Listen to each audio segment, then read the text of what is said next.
Just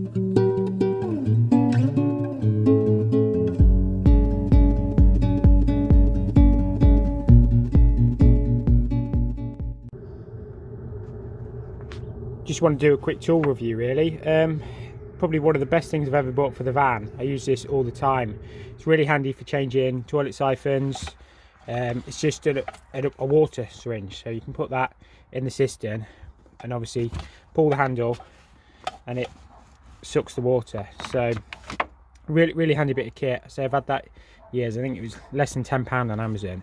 It's also good for putting inhibitor in, towel rail, so you can turn your two valves off on the towel rail under your air tap and basically suck it out, suck the water out.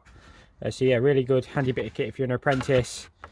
It's also good for when you put like a bowl or something under a floor to catch water when you cut into pipes. You can use that to transfer into a larger bucket. So obviously cheaper than a wet vac. If you're just looking for something to put in your kit bag, I'd highly recommend getting one. So I think it was less than a tenner, so really good bit of kit. Right guys, I've been asked to attend site to no heating. It was flashing up, this is an Ideologic Plus I think it is. It was flashing up change room stat batteries. There was no display on here. I put new batteries in the room stat, but the heating still wouldn't fire. The next thing I did was link the room stat out on these two terminals, and the heating still didn't fire. So what I've done is I've linked it across the thermostat and the boiler's all come on.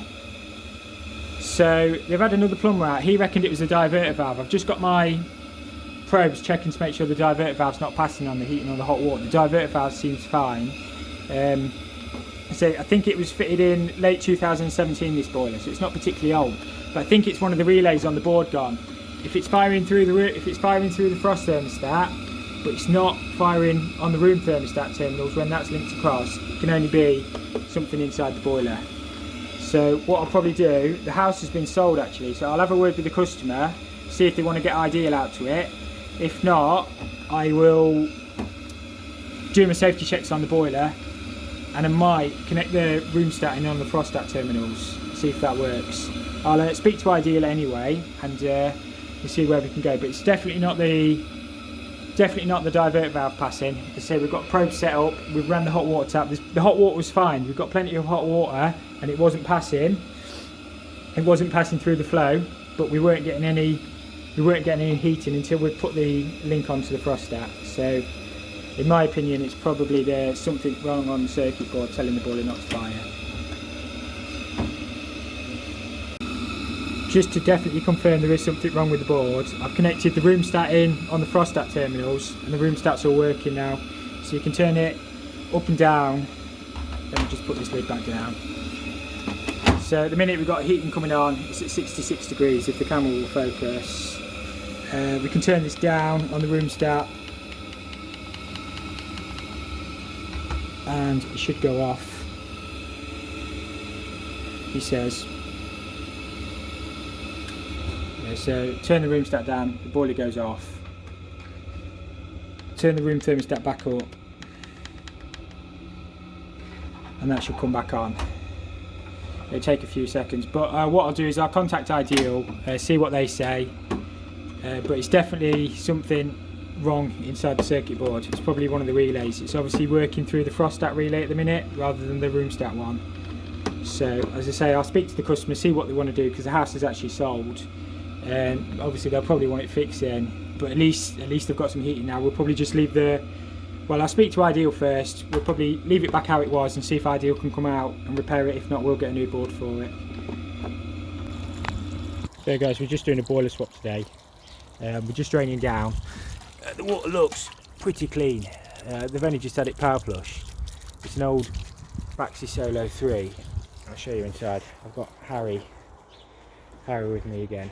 So we're taking this Baxi Solo, if the camera would focus. We're taking this off the wall. We're going to go rear flue.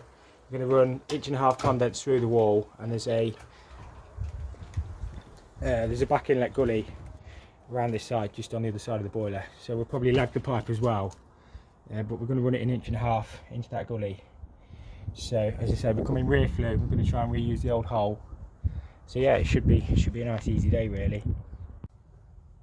as always, to start the day, we're doing a tightness test. We're also checking stuff like bonding, whether it's sealed, regulator seals, whether we've got emergency contact numbers, on-off tape, whether the lever falls to off. So basically all your normal checks really. It's just, well, as I say, always do a tightness test before you do any gas work.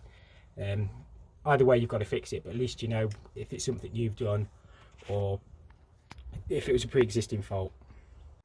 Just remove the old boiler. On these you can undo the clips and the whole front comes off in one piece. So nice and easy to get off these. Just put it outside. So just got it out of the way. We've got the boiler all on the wall now. We've got the flue out. We're just doing the flow and turn connections. The gas also drops from the top, so I'll have to bring it down one side. So it's quite a tight fit, but we've managed to get it all inside the cupboard. That was the idea of using the rear flue. So that MagnaClean will be straight. So just come along the top with the return in, and the flow, same again, and then into the flow. So looking all right. Right guys, just got it fired up. It is quite tight in this cupboard. I've not fitted this properly on yet.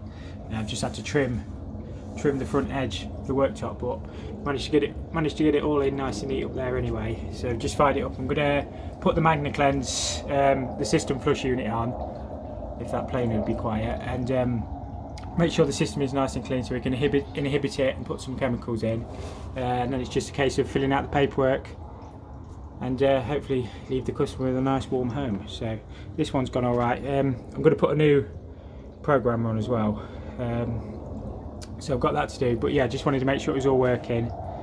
So yeah, all should be good. So this job, it was just a bogging and box and a wall hung wash basin install. There was also a Hyco Wave water heater to fit.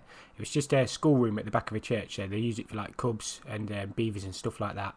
I just clipped the pipe on the surface into the cupboard, and then it was just went through the wall, and basically just a toilet and a wash basin. So you'll see in the video anyway. I've just been around and put all my clips on, and I'm probably just bend it all in.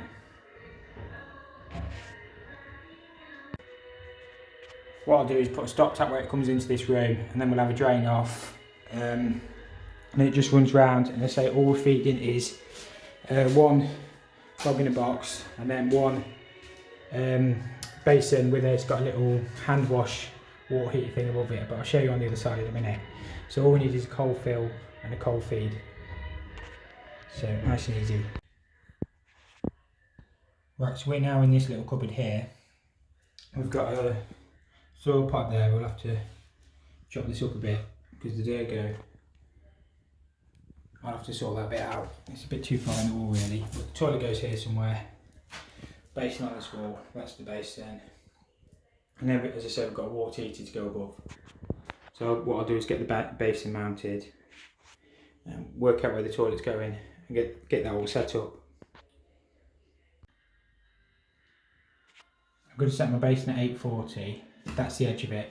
I'm using these fisher brackets, which just go in here. I'll show you an easy way of winding these in.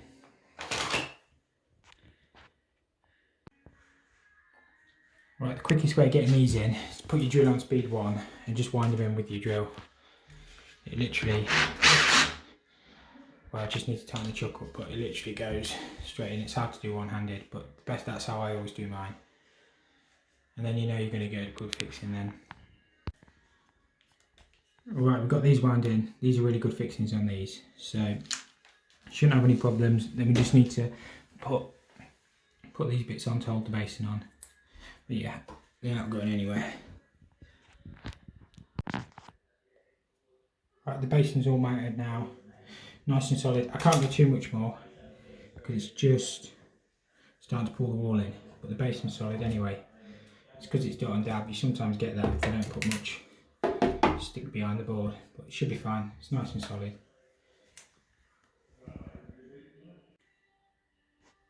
I think what I'm going to do is put my cold tap on this side. I know it should be hot on the left, but the spare for the water heat is over there. I think it's just going to work better if we mount that up there somewhere, and then we can drill through the wall with the feed and hide it all. And then we just got to bring a feed around for the toilet. and it's just the waste to do then. Right, I've got this mounted now, so the electrician can just flex across or spare across or whatever he wants to do. My water pipe, I'll probably drill straight through here, put a service valve, go straight through the wall into that storeroom the other side. So the spout just comes into the sink, similar sort of height. So we've got the air gap and everything. So that should be fine. Right, we've got this water heater all on the wall now. We have sleeved the pipe, we've also put a pipe collar just to hide it. Obviously we've got the tap in, and then underneath we've got service valve, pipe collar again, and sleeving. So pretty much that's all done now, just got the waste to do. Just positioning this toilet. I'll probably leave it out so they can do the floor, but I'm going to set it slightly off centre to give us more room. So it all should be good. You just need to drill through for the coal feed and then get it all connected up on the other side then. That's the best I can do with that toilet coal feed. The soil pipe, I'm going to have to chase in the wall anyway because it's got a dirt going up here. And then this will have to be boxed in, and it'll be boxed in across here as well. But I needed to bring it out in front, obviously to miss, so I've got a valve on there. And then I've just got, as I say, the soil pipe to run up there. Sometimes you can only do what you can do. Spot the mistake. Obviously I've put this here, but obviously you're never going to get the drain in there, so I just have to lower this down and bring it underneath. I'll just do that quickly. I'm sure somebody will have noticed it. Right, I've just dropped this down. Technically I should have a drain off tap on there, but this is being boxed in, so you're never going to be able to get to that. So I'm just going to do it like this. Right, pretty much done this side now. Got these feeds in, just got to connect up over there.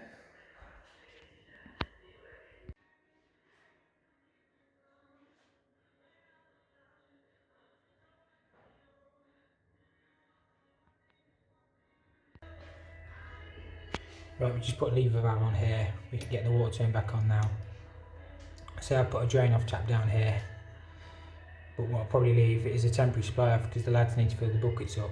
So I'll rig some up front. Right, what I'm going to do is I'm going to put a service valve down here. I'm just going to put a temporary outside tap in so the lads can still get water. But then when we're done, we can just put a drain off tap straight in there.